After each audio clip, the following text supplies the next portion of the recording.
En fait, ce que dit la France, c'est que si on régule trop l'IA, on va désavantager les startups européennes. Parce que ce que je disais tout à l'heure, si les startups européennes ont plus de réglementation à suivre que les startups américaines, ça va être plus difficile de suivre le même rythme.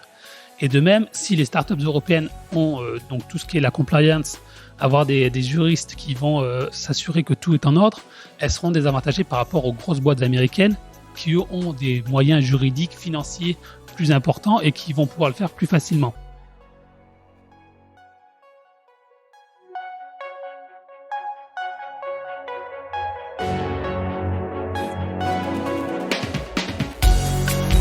Bienvenue dans Mediarama, le podcast du futur des médias.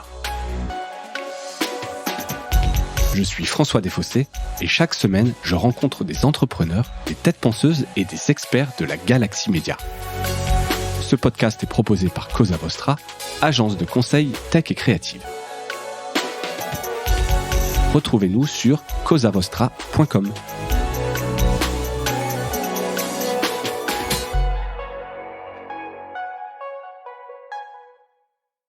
Bonjour à toutes et à tous et bienvenue dans ce nouvel épisode de Mediarama, épisode Pastille Actu, aujourd'hui début février, et j'ai le plaisir de recevoir l'excellentissime Jérôme Marin. Jérôme, bonjour. Bonjour. Merci d'avoir accepté l'invitation. Alors, excellentissime de l'excellente aussi newsletter Café Tech. On avait déjà eu le plaisir de t'avoir, donc je suis vraiment très content de te retrouver à l'occasion d'une Pastille Actu. Ça va, Café Tech, la newsletter d'ailleurs ? Ça va très bien. Bon, voilà. Cafetech.fr, en préparant l'épisode, j'étais évidemment sur le site, le temps d'un café, l'actualité tech décryptée. J'en profite pour faire la pub parce que c'est vraiment une très bonne newsletter. Et donc, je vous invite, si vous voulez, ça fait partie des rares newsletters que je continue. J'en suis inscrit à des dizaines de newsletters, t'imagines bien, mais des rares que je lis religieusement tous les jours. Donc, bravo pour ce travail de grande merci qualité. Beaucoup. Et donc, ravi d'avoir un expert comme toi pour parler, décrypter un petit peu l'actualité des médias et de la tech, parce que c'est souvent quand même lié, notamment avec les plateformes. Au menu du jour de cette pastille actu, le AI Act, donc le fameux acte qui vient réguler, alors je sais pas si c'est la régulation de l'intelligence artificielle européenne qui est a priori ratifiée. Donc ça, c'est un gros sujet qui nous concerne dans les médias et que tu as traité en détail sur Café Tech. On reviendra dessus. On va parler d'une levée de fonds d'un média américain, une fois n'est pas coutume, de 6am City, donc sur les newsletters hyper locales. On reste un peu dans les newsletters, sujet que tu connais bien et dont on a aussi pas mal parlé, un peu à la Axios, qui ont donc réussi à lever. On va parler de Thread et Blue Sky, on va parler de Spotify et Joe Rogan, le round de 2, c'est reparti pour un tour. On va parler du New York Times qui lance ses bios, qu'on avait rapidement évoqué aussi lors d'un épisode, j'y reviendrai tout à l'heure. Et puis, dans des petites news, Marianne qui réduit sa pagination, et en latest news, comme j'ai mis, le rachat de Combini, c'est fait. Donc un menu riche et varié.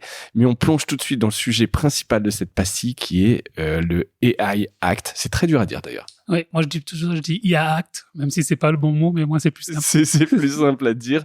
Voilà, les 27 se sont mis d'accord. Donc cet acte va être ratifié. Et alors c'est important et intéressant à suivre parce que la France avait un peu une position à contre-courant de tous les autres pays membres. Et donc la France était plutôt opposée, je dis nous, mais en tout cas la position de la France. Et donc ce lobby de Mistral notamment a échoué. Alors est-ce que tu peux quand même nous rappeler dans les grandes lignes ce qu'est ce IA Act ? Alors déjà, il faut bien rappeler que l'IA Act, c'est pas nouveau en fait, c'est 2021. La première discussion sont sur ça. Et à l'époque, il n'y a pas encore ChatGPT, il n'y a pas encore l'IA générative. Enfin, c'était déjà dans les coulisses, mais c'était pas connu, c'était pas le succès et le déferlement qu'on a connu depuis. Donc, au départ, l'IA Act, c'est vraiment la reconnaissance faciale, l'utilisation de l'intelligence artificielle, notamment dans le scoring social, des choses comme ça, pour décider si vous pouvez avoir un crédit. Voilà. Donc, c'était réglementé, l'IA, l'intelligence artificielle, un peu à l'ancienne, on va dire. Ouais. 2022, fin 2022, il y a ChatGPT qui arrive et donc forcément, on va les parlementaires européens et les responsables européens ont voulu intégrer des composantes sur l'IA générative et c'est ce qui a été fait. Ça a pris quelques temps. En juin 2023, il y a une première version du texte qui a été adoptée par le Parlement européen et qui a ouvert donc des négociations avec les 27, avec le Conseil et avec la Commission.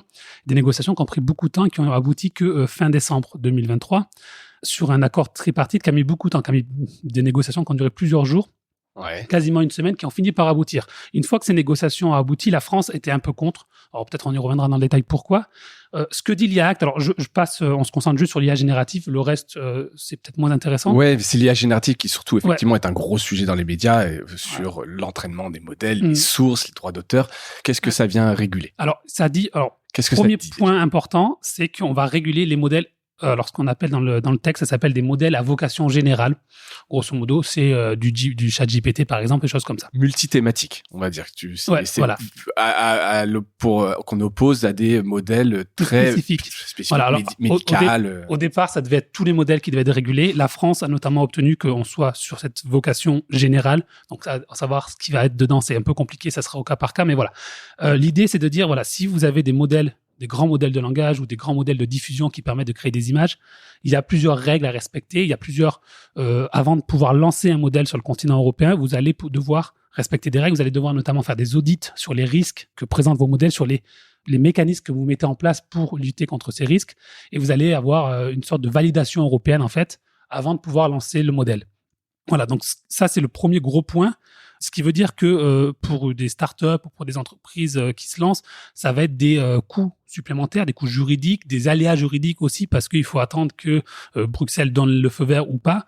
Donc, c'est des choses qui compliquent un peu la tâche et c'est aussi pour ça que la France était un peu contre. Et on est d'accord, pardon, que ça concerne tous les modèles, même pas forcément européens. C'est-à-dire que si on veut pouvoir commercialiser ou utiliser ça en Europe, il faudra passer en fait par Ça concerne tout le monde, voilà, toutes les entreprises qui veulent se lancer en Europe. Alors, c'est-à-dire que Google, OpenAI va devoir le faire. Le point un peu qui posait problème, c'est que une startup américaine, par exemple, qui va pas lancer son produit en Europe, n'aura pas cette régulation par rapport à une startup européenne. Et donc, l'idée, c'était de se dire, si une startup américaine n'a pas la régulation, la startup européenne a la régulation, la startup américaine va être avantagée. Parce qu'elle va pouvoir lancer son modèle plus rapidement aux États-Unis. Et une fois qu'elle aura grandi, qu'elle aura les ressources, elle pourra lancer en Europe, elle aura les ressources financières pour le faire, mais elle aura déjà bâti son business déjà aux États-Unis. Donc, c'est un peu un problème et c'est pour ça que certains pays étaient contre, et notamment la France. Donc, ça, c'est le premier gros point. Le deuxième gros point, c'est sur le droit d'auteur. Et donc, ce qui va intéresser les médias là. Donc, l'IA dit deux choses intéressantes sur le droit d'auteur. La première chose, c'est que l'intelligence artificielle doit respecter le droit d'auteur européen. Voilà, ça c'est écrit dans le marbre. Et notamment, quand on dit ça, il y a une condition importante, c'est qu'elle doit permettre, donc les entreprises qui font des modèles d'IA doivent avoir une clause d'opt-out, donc permettre aux détenteurs de droits de refuser que leurs articles, que leurs livres, que leurs photos, que leurs vidéos, peu importe, soient utilisés dans l'entraînement des modèles. Alors OpenAI le propose déjà parce qu'ils ont fait ça de manière volontaire pour... calmer un peu... Voilà, mais donc du coup, une fois que le texte sera entré en vigueur, si je suis un média, je pourrais dire à toutes les entreprises qui conçoivent des modèles IA, non, n'utilisez pas mes articles pour entraîner vos modèles. Donc ça, c'est le premier point. Le deuxième point important au niveau des droits d'auteur, c'est que l'IA Act va obliger les startups qui ont créé des modèles à publier un résumé. Alors, dans le texte, qui était a priori le texte final, c'est un résumé suffisamment détaillé. Voilà, ce qui veut tout et rien dire. Voilà. Sur les données d'entraînement qui ont été utilisées. Et donc ça, c'est important, c'est que l'idée, c'est que si OpenAI, Mistral AI ou les autres publient les données qui ont été publiées, moi, en tant que détenteur de droit, je peux savoir si mes contenus ont été utilisés, mon œuvre a été utilisée, et je peux potentiellement les attaquer en justice ou leur demander des rémunérations. Ouais. Voilà, la nuance, c'est qu'est-ce qu'un résumé suffisamment détaillé ? On ne sait pas, en fait. Et ça va être beaucoup au cas par cas. Et ce qui est important, c'est que la France, en fait, a obtenu qu'on introduise dans cette disposition le respect des secrets des affaires.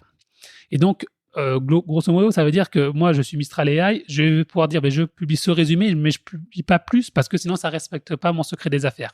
Et je donne des informations à mes concurrents qui sont trop importantes. Et évidemment, tu peux tout cacher derrière ça parce que en fait, quelque part, c'est l'interprétation du secret des affaires. Tu vas rentrer dans des procès sur des années, etc. Tu vois, tu pourras toujours te réfugier derrière ces secrets des affaires. Exactement. Si j'en donne trop, la concurrence va me dire, voilà. Alors après, il faut voir parce que y a un bureau de l'IA qui va être créé au niveau de l'Union européenne, au niveau de la Commission européenne, qui sera chargée de ces dossiers. Donc, potentiellement, si je suis un média et que je trouve que telle entreprise ne donne pas assez d'informations sur son entraînement, sur ses données d'entraînement, je pourrais aller saisir le bureau de l'IA européen pour leur demander d'être de plus de transparence. Mais en tout cas, voilà, on reste de toute façon dans un flou. On a un texte qui est assez général, mais on ne sait pas trop exactement à quoi ça va correspondre en fait. Ok. Et juste une dernière une chose importante, c'est que l'IA Act ne dit pas que il est interdit pour un modèle d'IA d'utiliser des données, par exemple, de récupérer des articles sur Internet. C'est pas interdit en fait. Ça interdit pas ça, ça dit juste qu'il faut le déclarer, il faut que ce soit transparent. Et qu'on peut opt-out si on le souhaite. Mais par défaut, on a le droit de le faire. Par défaut, on a le droit de le faire si personne veut opt-out. Et ce qui veut dire qu'en fait, le seul truc que ça va permettre, c'est que si je suis détenteur de droit, je vais pouvoir attaquer ou demander, potentiellement aller attaquer en justice une entreprise en disant ils ont utilisé mes droits. Et après, l'IA Act ne dit pas il faut payer, il ne faut pas payer. Et ça, c'est la justice de chaque pays qui devra définir, notamment si c'est du fair use, donc de l'usage raisonnable ou pas. Et c'est en fait la défense d'OpenAI. Aux États-Unis, il y a beaucoup de procès contre OpenAI, notamment le New York Times et plein d'auteurs qui ont attaqué d'OpenAI. Et OpenAI dit c'est du fair use. Moi, j'utilise juste ça, mais je viole pas le droit d'auteur, en fait. Donc voilà, ça sera la justice de décider. Ouais, ils se prononcent pas du tout, l'IA Act là-dessus. Par contre, ils posent un cadre réglementaire et qui pourrait, les forcer à communiquer sur les données utilisées, qui serait potentiellement une base de calcul, en tout cas, qui permettrait de dire si vous utilisez nos données. Et tout l'idée, le truc, ça sera quel sera le degré de détail, en fait. Ouais. C'est ça. Par exemple, OpenAI, quand ils ont entraîné leur premier GPT, ils ont dit on a utilisé Book 1 et Book 2, mais ils disent pas ce qu'il y a dans Book 1 et Book 2 en fait. Et des chercheurs ont dit que c'était des livres piratés, des centaines de milliers de livres piratés. Mais donc voilà, si l'IA Act, c'est juste de dire on a utilisé Book 1 et Book 2, ça sert à rien. Après, ça sera à voir comment on va détailler qu'est-ce qui sera vraiment fait en fait. Ouais. Et pourquoi la France alors, elle était plutôt contre et avait une position un peu différente de tous les autres? Alors en fait, il y avait trois pays qui étaient plutôt réservés, la France, l'Italie, l'Allemagne. Un pays qui était réservé, c'était l'Autriche, mais pour d'autres raisons, eux, c'était plus sur la reconnaissance faciale pour le respect de la vie privée. En fait, ce que dit la France, qui était vraiment le pays le plus opposé. En tout cas, c'est que si on régule trop l'IA, aujourd'hui, on va désavantager les startups européennes. Et notamment Mistral AI en France, notamment. Parce que ce que je disais tout à l'heure, si les startups européennes ont plus de réglementation à suivre que les startups américaines, ça va être plus difficile de suivre le même rythme. Et de même, si les startups européennes ont donc tout ce qui est la compliance, avoir des juristes qui vont s'assurer que tout est en ordre, elles seront désavantagées par rapport aux grosses boîtes américaines, Google, OpenAI, Amazon, Meta, qui eux ont des moyens juridiques, financiers plus importants et qui vont pouvoir le faire plus facilement. Mmh. Donc ça, c'était vraiment le point central de la France. Le deuxième point sur lequel la France était opposée, c'était l'histoire, notamment, voilà ce que je disais, du résumé détaillé de la publication des données d'entraînement, en disant, et notamment c'était un point qui était souvent soulevé par le patron de Mistral AI, si les startups doivent publier leurs données d'entraînement, eh bien, elles donnent un peu leurs recettes à tout le monde et tout le monde peut venir copier ce qu'elles ont fait pour refaire. Alors c'est vrai et c'est pas vrai en même temps parce qu'il n'y a pas que ça en fait. Il n'y a pas que les données d'entraînement qui sont importantes. Mais voilà, donc c'était de dire il faut pas aller trop loin dans la transparence parce que si on va trop loin dans la transparence, c'est un handicap pour les startups européennes qui vont lancer leur modèle d'IA. Ok, donc et qu'est-ce que t'en penses toi? Alors ton avis perso là-dessus, parce que donc là on rapporte les faits. C'est vrai que j'ai l'impression que d'un côté trop de régulation, ça tue la compétition et effectivement elle est plutôt acharnée, etc. En même temps, en tant que consommateur et puis défenseur des médias, j'ai l'impression que c'est important quand même d'avoir cette régulation. Qu'est-ce que t'en penses toi? Ouais, je suis un peu content. Je pense que les deux points peuvent s'entendre. Après, mon avis personnel, c'est que si on se place dans une compétition internationale, on régule jamais en fait. Ouais. Parce que à chaque fois, il y aura toujours un moins 10 ans en termes de régulation. Donc, on fait jamais rien, en fait. Voilà, je trouve que l'idée de dire, oui, ça va nous désavantager, mais dans ce cas-là, on fait rien et on laisse tout faire. Et reste le Far West, effectivement. Non, moi, je te demandais ton avis perso. Effectivement, moi, je trouve ça bien que c'est cette régulation et j'étais plutôt étonné de ce côté de la France et de ce lobby de Mistral. Et alors, avec un petit épisode aussi où tu as pas mal rapporté du rôle de Cédric O là-dessus, parce qu'en fait, effectivement, en face ça, tu te dis c'est bien qu'il y ait quand même cette compétition, etc. Mais quand tu creuses, tu sens quand même qu'il y a beaucoup de lobbying qui sont faits pour des intérêts économiques et pas juste pour le plaisir de la compétition, quoi. Alors, en fait, moi, j'ai demandé à Bercy et à Matignon, ils assurent qu'ils n'ont jamais changé de position. En mai 2022, donc avant ChatGPT, avant Mistral AI, la France était encore présidente de l'Union européenne. La France a publié un avis sur l'intelligence artificielle et notamment ils ont dit qu'il fallait réguler les modèles fondamentaux. Cédrico était encore ministre à l'époque parce que c'était juste avant les élections et avant son démission. Donc la France plutôt pour la régulation. Alors après, on peut dire oui, mais il y a 1 an et demi, c'était différent. Le paradigme a changé. Voilà, donc ça s'entend aussi. Mais en tout cas, grosso modo, ils étaient assez pour. L'IA Act a été voté. La France n'a pas forcément dit grand-chose quand il a été voté et ça s'est réveillé au moment où Mistral AI a été lancé, qu'on a dit « Ah, ça y est, on a enfin une entreprise française qui potentiellement peut rivaliser avec les grosses boîtes américaines. » Et aujourd'hui, Mistral AI, ils ont levé 500 millions de dollars, ils sont valorisés à 2 milliards et c'est une belle boîte. Et je dis toujours ça, mais quand Satya Nadella a parlé un jour quand il y avait l'histoire d'OpenAI, le patron de Sam Altman qui s'est fait virer, il a dit bon, c'est pas très grave parce qu'on a toujours accès au modèle de Meta et de Mistral. Il avait cité 2 choses. Et le fait que le patron de Microsoft cite Mistral, c'est déjà quand même une reconnaissance. En soi, ouais. Donc Mistral est lancé et Mistral a parmi ses cofondateurs officiels, Cédrico est fondateur conseiller.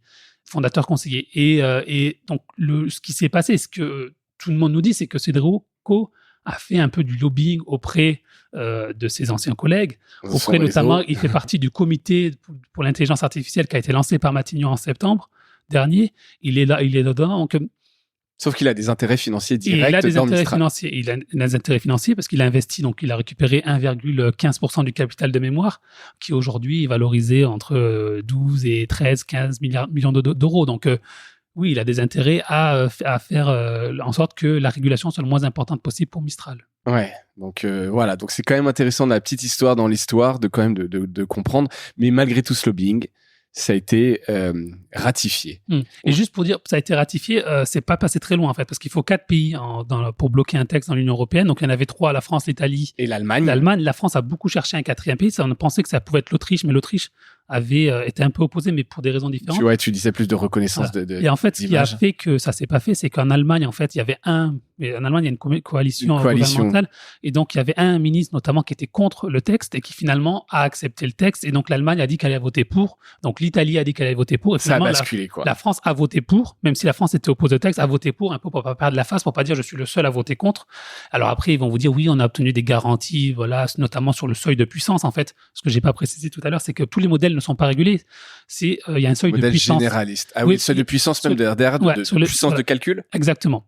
Qui est aujourd'hui défini, donc c'est en teraflop, ce qu'on appelle, qui est un seuil qui est aujourd'hui fixé dans le texte et qui, à ce qu'a obtenu la France, et qui pourra être révisé dans le temps, en fait. Parce que et ce qui est un peu logique, c'est que plus les modèles se développent, et c'est comme si on disait aujourd'hui, on va réguler un PC d'il y a 15 ans, ça sert à rien, ou d'il y a 30 ans, ça sert à rien, parce que voilà. Et donc, on va augmenter le seuil de puissance, ce qu'a obtenu la France. Voilà, je sais plus pourquoi je disais ça en tout cas, mais voilà, tous les dire que la France a voté pour, mais peut toujours se targuer d'avoir quand même obtenu quelques concessions, notamment sur ce seuil de puissance de calcul, quoi. C'est leur position. On sauve la face quand même. Et c'est quoi alors les prochaines étapes là La prochaine étape, c'est le vote par le Parlement européen. Ouais. Donc logiquement, plutôt en avril. Une fois que le texte est voté par le Parlement européen, il y a l'échéance, c'est 2 ans en fait. Une fois que le texte est voté, il y a 2 ans. L'entrée en vigueur, c'est dans 2 ans. Grosso modo, il y a certaines choses pour les IA qui sont interdites, c'est plus rapide. Ouais. Pour l'entrée en vigueur, c'est dans 2 ans. Et pour les modèles d'IA générative, il y a un délai supplémentaire. Et donc, en grosso modo, les modèles qui existent aujourd'hui, pas pour les nouveaux modèles qui se lanceront, mais pour les modèles qui existent aujourd'hui, ils devront être en conformité avec l'IA Act dans 3 ans. 3 ans après le vote, donc en avril 2027 à peu près. D'accord, ok. Donc, il y a quand même un temps pour se mettre en conformité pour attendre. Et il peut se passer et il se passe beaucoup de choses. Et c'est aussi l'un des reproches en fait qui a été fait à l'IA Act, c'était de dire on régule trop tôt en fait.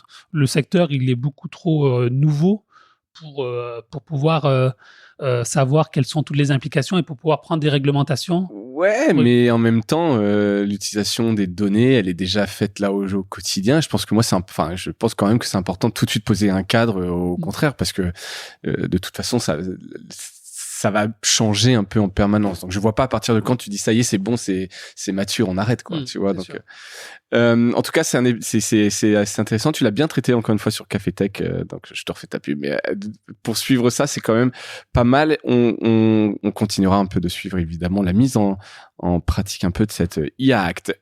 Deuxième sujet, si tu le veux bien, 6am City, donc les newsletters hyper locales qui lèvent $10 millions.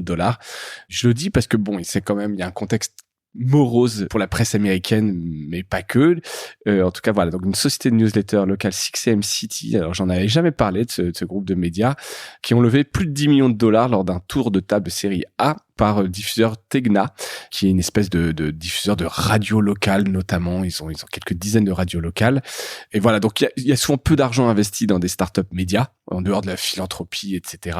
Donc ça montre quand même que les entreprises traditionnelles de médias peuvent s'associer et puis atteindre des objectifs de croissance bénéfiques. Je sais pas ce que t'en as pensé. Non, mais il y a deux tendances en fait dans cette news. Il y a les newsletters, donc on en a parlé aujourd'hui. Les newsletters, c'est un canal mis en avant et qui permet de se lancer en tant que média et de toucher un public plus facilement qu'avec un site internet. Et puis il y a le côté hyper local. Alors aux États-Unis, il faut voir que la presse locale elle a été décimée ces dernières années. Nous, on pense qu'en France c'est catastrophique, mais aux États-Unis c'est bien pire. Les journaux ferment. Ferment littéralement quoi. Ah oui, ils ferment souvent. Même ces fois ils sont profitables et ils ferment. Hein. Ouais. Ou alors on a une année où on n'est pas rentable et on ferme. La presse locale a été décimée déjà en termes de journaux disponibles et en termes d'effectifs. Ouais. Ils ont beaucoup coupé. Il faut aussi voir qu'aujourd'hui, dans les plus grandes villes américaines, le quotidien qui est le plus lu et où il y a le plus d'abonnés, c'est pas le quotidien de la ville, c'est pas le LA Times ou le Miami Herald ou le Boston Globe, c'est le New York Times en fait. Ouais. Et donc il y a un moment de concentration des abonnés vers les gros titres, et notamment le New York Times qui aujourd'hui vampirise un peu les abonnements ailleurs.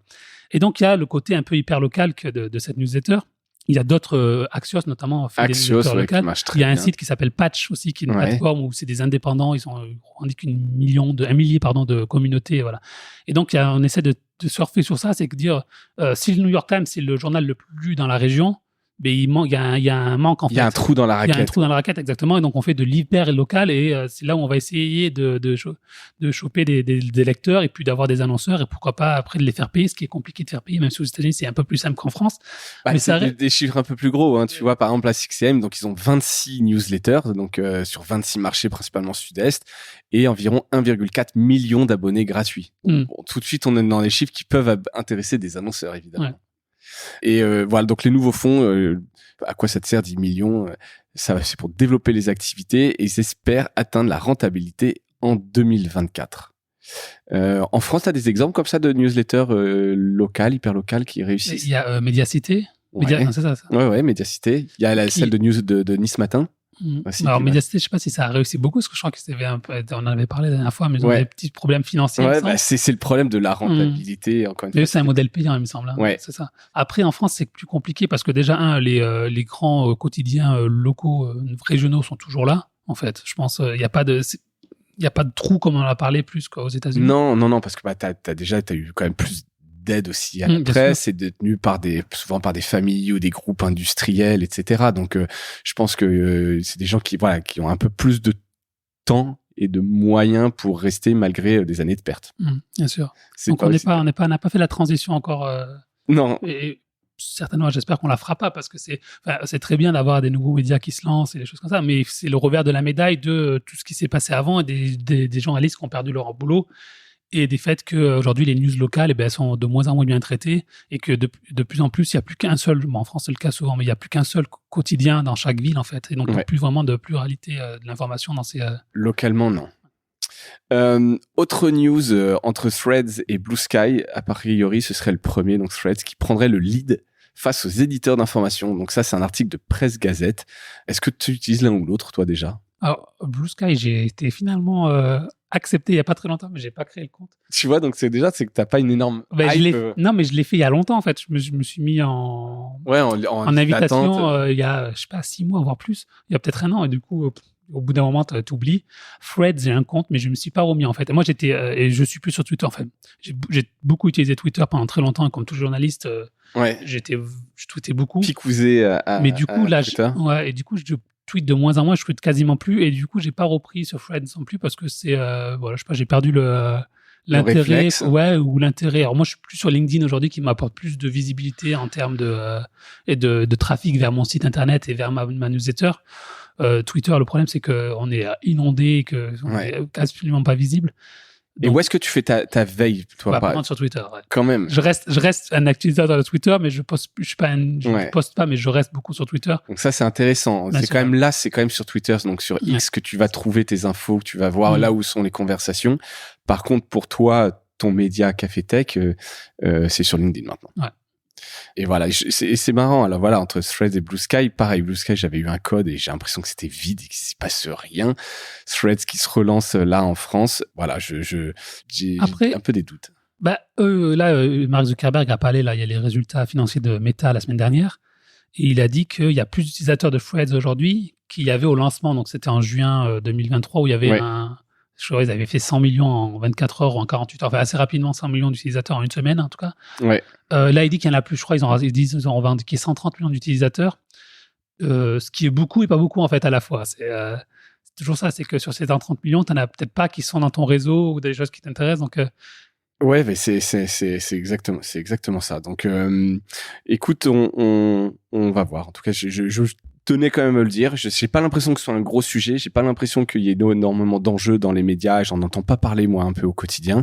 Mais c'est intéressant quand même de voir quand même les efforts qui sont faits là-dessus. News suivante entrefilée, je disais Spotify et Joe Rogan, c'est reparti. J'ai annoncé le deuxième tour, donc c'est arrivé ces derniers jours.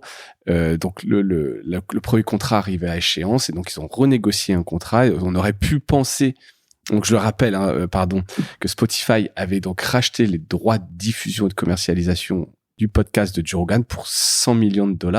On ne sait pas trop. Il y a un premier chiffre, c'était 100 millions. Après, il y a un chiffre de 200 millions, donc on ne sait pas trop exactement, mais pour beaucoup d'argent, on va dire.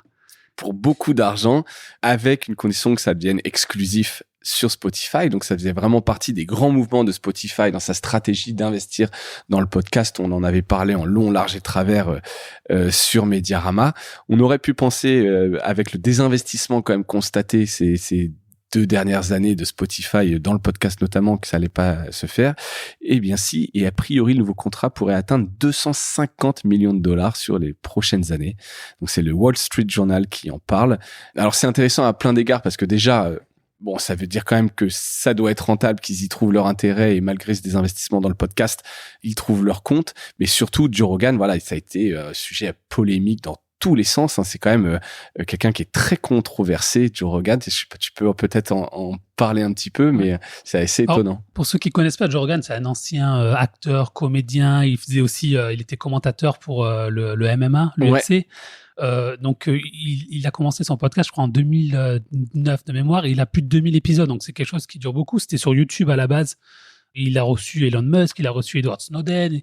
Après, il reçoit beaucoup de monde. Il reçoit aussi des gens qui sont assez controversés, notamment. Il reçoit tout le monde. Voilà, il reçoit notamment Alex Jones, qui est le patron. Je sais plus si ça existe toujours, Infowars, qui a été banni un peu partout. Qui était dans l'équipe de Trump en tout cas. Qui était dans le camp. Il n'était pas dans l'équipe, mais il était on va dire dans un média plutôt partisan. Partisan, complotiste, voilà. Bon. Et donc il le reçoit, et puis notamment il y a eu beaucoup de polémiques au niveau pendant le Covid, sur le vaccin, sur les traitements. Alors je sais plus comment ça s'appelle, le traitement qui avait été l'hydrochloroquine. Ouais, peut-être là. Donc il y a pas mal de polémiques sur ça. Spotify l'a toujours défendu. Spotify a toujours dit, des gens ils ont signé un gros chèque, donc ils ont toujours dit oui, c'est sa liberté créative, sa liberté d'expression. En 2022 ou 2021-2022, je crois, l'an dernier. Il y a 2 ans maintenant, plusieurs musiciens ont quitté Spotify en disant on peut pas, Neil Young notamment, on peut pas rester sur la même plateforme que Joe Rogan. Et Spotify a tranché et dit il restera, et ces artistes sont sortis. Neil Young a sorti son catalogue. Exactement. Spotify. Donc quand même, tu vois où ils placent leurs œufs, quoi. Ouais. Et donc ils ont le contrat, donc on l'a dit, c'est terminé. Ce qui est intéressant dans ce contrat, c'est que les termes ont changé. Première chose, c'est que le podcast n'est plus exclusif à Spotify. D'accord, donc ça, c'est gros changement de... Donc à partir, je sais pas si c'est exactement la date, on l'a pas exactement encore, mais parce que là, il a annoncé le contrat, mais il n'est pas encore forcément rentré en vigueur. Ça va arriver sur YouTube, ça va arriver sur Apple Podcast, ça va arriver sur toutes les plateformes de podcast. Donc ça, c'est le premier changement. Deuxième changement, c'est que Spotify va... Il n'y a plus de somme. En fait, là, le premier contrat, c'était une somme fixe. Voilà, je te donne 100-200 millions de dollars pour le podcast. Pour X années. Voilà. Aujourd'hui, il y a un minimum garanti, mais c'est surtout du partage publicitaire. Donc, Spotify va commercialiser la pub de Joe Rogan Experience sur toutes les plateformes et reverser une partie. Partager les revenus. Alors, on ne sait pas combien c'est, mais voilà, on peut imaginer du 50-50. Je ne sais pas quel est le deal qui a été mis en place. Mais voilà, donc ça change en fait. L'idée, c'est qu'au lieu de payer une somme fixe, si ça marche beaucoup, chacun est gagnant en fait. D'accord, mais ce qui est effectivement un énorme changement de stratégie, puisqu'en fait, faire l'acquisition du Joe Rogan Experience, c'était quand même se dire, c'est le podcast le plus populaire du monde, ça va faire venir des gens sur la plateforme et ça va donc j'aurai des nouveaux abonnés. Là aujourd'hui, changement de paradigme total. Exactement. C'est une IP quelque part et on va la commercialiser partout là où il y a de l'audience pour faire de l'argent. Ouais. Et ils ont fait ça avec tous leurs podcasts. Ils ont des studios, ils ont racheté des studios de podcasts. Et pareil, les podcasts produits en interne aujourd'hui sont disponibles ailleurs. Ils le mettent de plus en plus ailleurs. L'idée, c'est que l'exclusivité, ça a permis de faire de Spotify l'acteur numéro 1 du podcast dans de nombreux pays. Aux États-Unis, aujourd'hui, Spotify est plus utilisé qu'Apple Podcast. Je crois que c'est pas forcément le cas en France encore. Non. D'ailleurs, non. Mais aux États-Unis, c'est le cas. Aujourd'hui, il y a plus de gens qui écoutent des podcasts sur Spotify que sur Apple. Donc, sur ce point-là, ça a été une réussite en termes de notoriété et d'usage. D'usage, exactement, d'imposer Spotify comme des podcasts. Le revers de la médaille, c'est que ça coûtait beaucoup, beaucoup d'argent et que Spotify, en 3 ans, a perdu beaucoup d'argent sur les podcasts. Juste, je rappelle que pourquoi Spotify voulait aller sur les podcasts. Le problème de Spotify, c'est qu'ils ont un modèle économique sur la musique qui est pas possible, en fait. Parce que, avec les contrats qu'ils ont signés avec les maisons de disques, ils doivent reverser 70% de leur chiffre d'affaires aux maisons de disques. Donc, il reste que 30% sur un abonnement ou sur la pub. Et ça permet pas forcément de compenser toutes leurs dépenses. Spotify est devenu rentable là en fin d'année dernière pour la première fois depuis quasiment, je sais plus la date exacte, mais ça faisait très longtemps qu'ils n'étaient pas rentables. Et donc, ils essaient de dépasser la limite du modèle économique et ils se sont dit, les podcasts, c'est bien parce que ça coûte pas cher. Oui, et on va tu faire rémunères pleine marge. Personne, quoi. Voilà, on rémunère juste enfin, le gars sauf ceux qui sont... Mais il n'y a pas de droit, voilà. Et donc, on va faire pleine marge.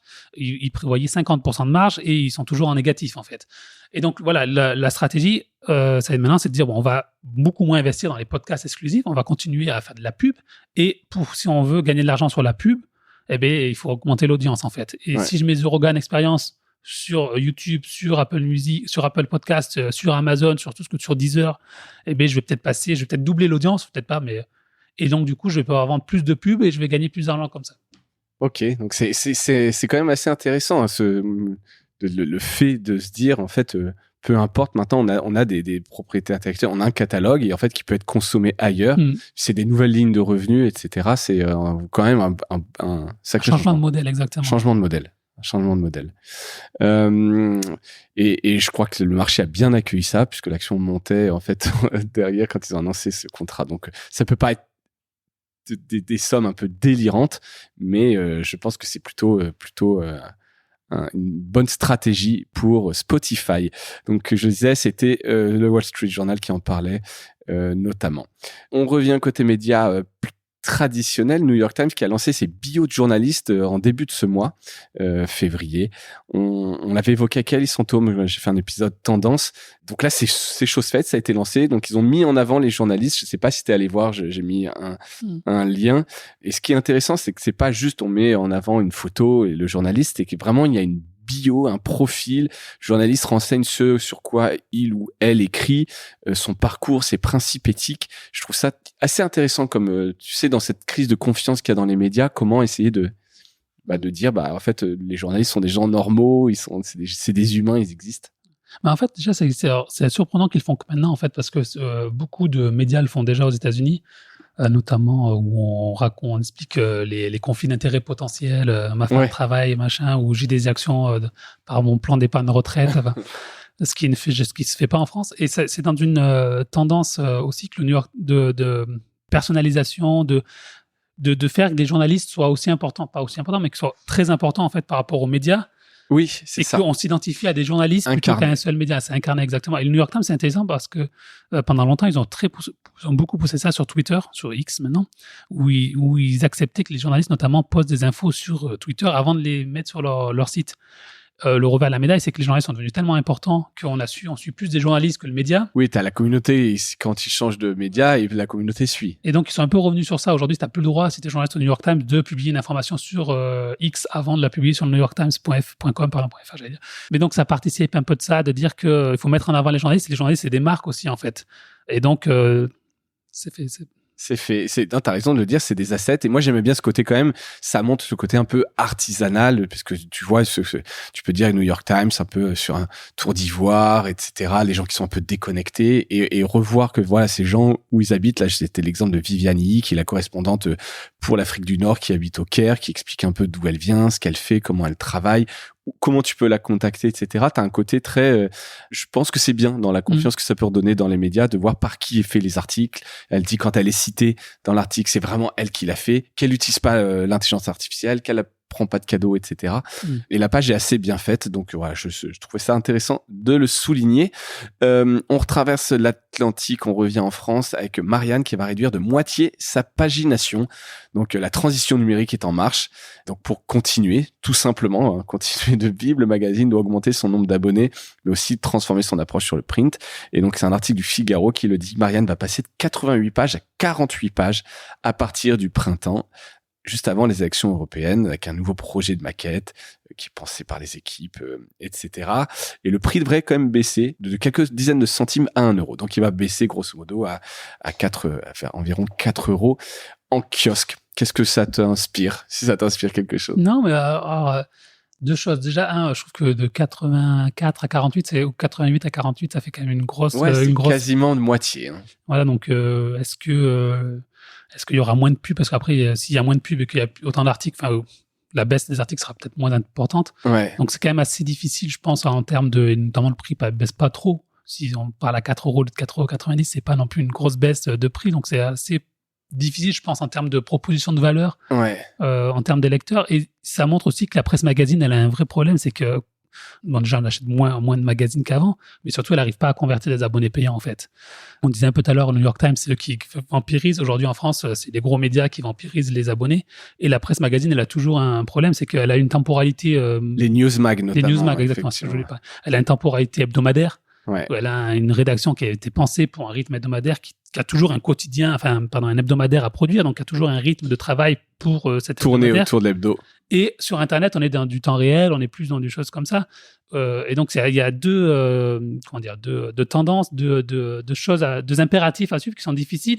Et je pense que pour les lecteurs, c'est difficile aussi de voir l'intérêt. Autant aller acheter Marianne ou acheter l'Express ou aller acheter un autre newsmag en kiosque, ça peut se justifier parce qu'on sait qu'on va trouver.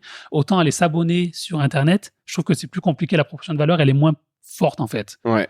Et encore, Marianne peut peut-être avoir un positionnement éditorial un petit peu plus distinct d'un Express ou Le Point, où ça peut être parfois plus difficile. Mais donc, ce sera intéressant de voir, effectivement, juste sur le print, baisser d'1 euro alors que tu baisses de moitié la pagination. Bon, pour que le lecteur que print, tu peux te dire, t'intéresses qu'il y ait moins de pubs et peut-être autant de contenu ou écrit plus petit. Mais peut-être que dans cette transition numérique, on y trouvera le compte sur le site web. Donc, il faudra voir ce qu'ils proposent à ce moment-là. Mais je pense que c'est un des mouvements qu'on va voir quand même pas mal dans la presse papier. C'est la shrinkflation. Ouais, exactement. Qu'on voit aussi dans la presse, malheureusement. Donc, un article du Figaro. Et je le mettais, la dernière news qui est tombée ce matin, c'est que le rachat de Combini a été officialisé. Donc, c'est DC Company, Geoffrey de la Rocca, son président, qui prend 100% du capital, a priori. Et les fondateurs de Combini, Lucie Bedet et David Creusot, deviendraient actionnaires minoritaires de DC Company. Voilà, donc c'est un peu la méthode de croissance externe de DC Company. Donc c'est quand même une belle marque, une belle société qui était un peu dans la tourmente ces dernières années avec pas mal de départs dans la direction, etc. Mais quand même, je trouve, je notais entre Brut qui a levé 40 millions par sa ADN, Kretinsky qui prend 45% de Loopsider. Les médias 100% vidéo, quand même, trouvent preneur. Ça continue de fonctionner. Je sais pas si toi, tu irais investir là-dedans avec le marché publicitaire et les réseaux sociaux. Voilà, ça, plus le côté réseaux sociaux qui mettent moins en avant. Facebook le met moins en avant, notamment. Ouais, je crois qu'il y a Après, leur business model aujourd'hui, je crois qu'il est plus sur du brand content, en fait. Totalement. Donc, la Combini, c'est ce qu'ils disent. C'est vraiment là, ce qui tire leur revenu, c'est le brand content. Ils font de très belles opérations. Mais à voir comment tu te relances là-dessus. Ouais, je sais pas. Après, je crois que Brut, ça marche pas trop mal. Je crois qu'ils sont plutôt satisfaits des chiffres. Donc, après, En tout cas, non, mais c'était, je te demande pas, en plus, c'était vraiment la dernière news tombée comme ça, et je trouvais ça quand même intéressant, parce que Konbini, c'est quand même une belle marque, un beau média, donc je suis aussi ravi, évidemment, que ça trouve repreneur et que ça se relance et devrait être rentable en 2024. On a fait le tour de cette pastille actuelle avec un menu riche. Merci Jérôme avec plaisir, pour tous ces insights. Et donc la plupart de ces sujets, tu les traites aussi, je le dis, sur la newsletter Café Tech. Donc n'hésitez pas à aller vous abonner et vous abonner évidemment aussi à la newsletter de Mediarama. Oh, bien sûr. Voilà, qui sont tout à fait complémentaires et qui, petite information, à partir de la semaine prochaine, on passe sur Kessel, plateforme de newsletter française. J'avais eu l'occasion d'avoir Adrien à ce micro. Donc on va tester, on passe de Substack à Kessel. Donc on pourra vous faire des retours sur la performance de cette plateforme. Merci Jérôme encore une fois. Merci à toutes et à tous d'avoir écouté et je vous dis à bientôt. Salut.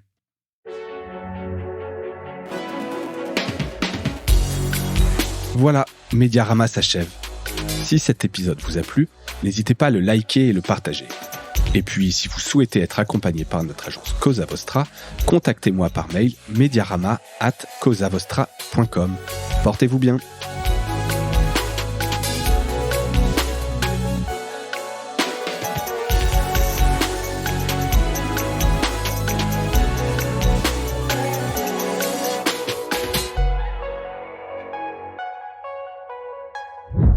Cosa Vostra.